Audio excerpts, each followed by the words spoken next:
Nak khabar ni, siap mu tahu ke tak? Satu ketika dahulu, peranti seperti Walkman menjadi kurang popular disebabkan kehadiran Discman.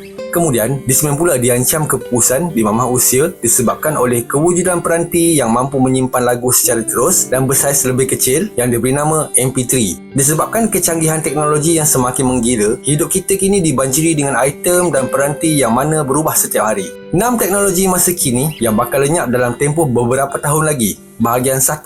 Cermin pandang belakang. Melihatkan betapa pesatnya teknologi berkembang ketika ini adalah sangat mungkin untuk syarikat-syarikat pengeluar kereta menukar penggunaan cermin pandang belakang kepada penggunaan kamera. Kamera tersebut perlu mengikut standard dengan kereta tanpa pemandu yang mana kini menjadi semakin popular.